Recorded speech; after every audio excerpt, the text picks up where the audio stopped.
Professor साहब, मुझे पता लगा है कि एच टेट जो है आई थिंक 3 साल में एक बारी होती थी, तो अभी आपने लाइफ लॉन्ग उसको जो है एक बारी जो बच्चा क्लियर कर ले लाइफ लॉन्ग जो है उसको जो है एलिजिबल रहेगा। आपको ये जानकर आपने जो ये करवाया है आपको कैसा महसूस हो रहा है?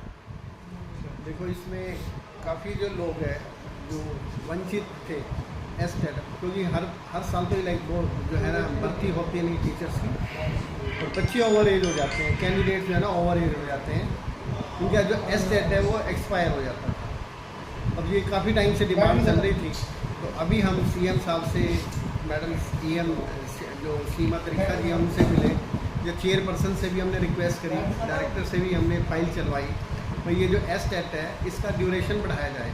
सर वो आपके कहने से, आपके संघर्ष से, आपके तप से पूरी टीम ने बढ़ा दिया, उसके आप धन्यवाद के पात्र हैं। मैं ये कह रहा हूँ कि आपको दिल को कितना महसूस हुआ, कितनी सुकून मिला, कितनी खुशी मिली है? देखो जी, कोई भी अगर काम से किसी का भी भला होता है, अब जो अभ्यर्थी ओवर एज हो चुके हैं उनको सबसे बेनिफिट मिलेगा, बिल्कुल ही। अब सब साथ साथ ये भी है, अब ये कंपटीशन भी वो करेंगे, हमारा तो कंपटीशन बढ़ गया, क्योंकि जिसने 15 साल पहले भी एस्टेड किया था दे आर आल्सो एलिजिबल। सिर्फ प्रॉब्लम है एज वाली। अब असिस्टेंट प्रोफेसर्स की भर्ती में तो एज रिलैक्सेशन भी दे दी। अब यहाँ भी जो है ना वो ये कह रहे थे हमें तो एज रिलैक्सेशन मिलना चाहिए, क्योंकि अब हमारा एस्टेड भी वैलिड है, तो हमें तो बड़ी खुशी है। और गवर्नमेंट देखो, चाहे वो चुनावी स्टंट है, परंतु मतलब चुनाव की वजह से जो भी है जनता के लिए बहुत अच्छी बात है, बहुत भले की बात है, इसके आप धन्यवाद के पात्र हैं। और वकील साहब, आप क्या कहना चाहोगे? प्रोफेसर साहब ने जो ये महत्वपूर्ण कदम उठाया और इसमें जो सरकार को इनके सामने झुकना पड़ा। प्रोफेसर साहब ने ये मुद्दा काफ़ी सालों से इस पर कार्य कर रहे हैं, पर सरकार जो थी वो 9-9.5 साल से इस पर ध्यान नहीं दिया। प्रोफेसर साहब ने आंदोलन किए, धरने प्रदर्शन किए, चंडीगढ़ तक किए, गुड़गांव में किए, हर जगह कर रहे।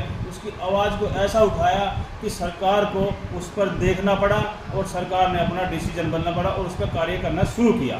पर सरकार, प्रोफेसर साहब को और जनता को ये। प्रोफेसर साहब, एक सवाल हम और पूछेंगे चलते चलते। मुझे पता लगा है कि आपने जो है विधानसभा गुड़गांव से अपना जो है नॉमिनेशन फाइल किया है कांग्रेस को, तो आप जो है क्या सोच के किया आपने ये? देखो जी, गुड़गांव यानी आप जब आपको टिकट मिलती है, आप जीतते हो, आप विधायक बनते हो, तो पहली कलम से क्या काम करोगे? देखो, मैं तो इन तीनों कॉलेजों में हेड ऑफ द डिपार्टमेंट रहा हूँ कॉमर्स में। मैंने इनकी दशा मैंने देखी है। आज 60% पोस्ट खाली पड़ी है।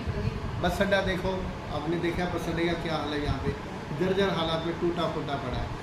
सिविल हॉस्पिटल यहाँ पे देखो, उसकी पार्किंग बनी पड़ी है, चाहे कि नया उन्होंने सिविल हॉस्पिटल बनाया हुआ है, परंतु इतनी बड़ा महंगा शहर जहाँ पे फोर्टिस, मेदांता, आर्टिमिस, जहाँ लाखों रुपये 2-4 दिन में बच्चा कोई या पेशेंट जाता है, तो आम जनता के लिए यहाँ हॉस्पिटल नहीं है, स्कूल नहीं है, गवर्नमेंट स्कूलों में सुविधाएँ नहीं है, कॉलेजों में प्रोफेसर नहीं है, बस अड्डा है नहीं, ट्रैफिक जाम है। अभी बारिश का मौसम चल रहा है, आप देखो हर जगह बारिश का इतना बुरा हाल हुआ पड़ा है। और सबसे बड़ी बात है, गुरुग्राम को आज लोग जो है ना बिल्कुल कूड़ा ग्राम के नाम से जानने जा रहे हैं। मतलब जो है ना, ये इन सभी समस्याओं को हम हल करेंगे। और अभी हम पिछले 15-20 दिन, महीना हमने बिल्कुल धरातल पे काम भी तो किया। चलते चलते वकील साहब, आपसे एक सवाल और कर लेते हैं। जैसे सरफराज जी ने कहा है कि भी इनको सेवा का मौका मिला, तो जैसे मेहनत इन्होंने की है, एच टेट को लागू करवाया, ऐसे ही धरातल पे ये काम करेंगे, तो आप क्या कहना चाहोगे? अगर ये जीतते हैं और जो ये वादे कर रहे, कहीं ऐसा नहीं जैसे 9.5 साल से सरकार वादे कर रही है, ऐसे ये भी तो ऐसा नहीं जीतने के लिए ऐसा बोल रहे हैं? देखो, प्रोफेसर साहब ने कई कॉलेजों में गुड़गांव में अपनी सेवाएं दी, उसमें बच्चों पे पूरा ध्यान दिया गया। वो ये समझते हैं कि स्टूडेंट को, टीचर को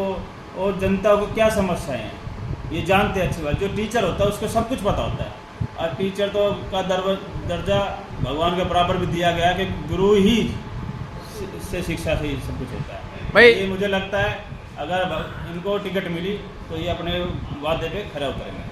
भाई बहुत बहुत धन्यवाद, आपने समय दिया और मुझे जो है आपका जनता तक आपकी आवाज़ पहुंचाने का मौका दिया।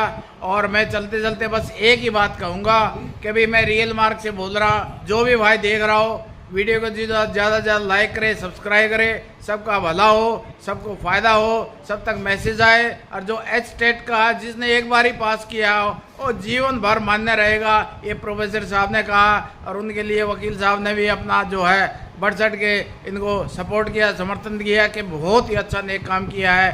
तो भाई ऐसे नेक आदमी धरती में गिने चुने कुछ और हो जाए तो इस देश का भला हो सकता है। भाई रोजगार की दिक्कत नहीं होगी, जो भी समस्याएं होगी निस्वार्थ सेवा करते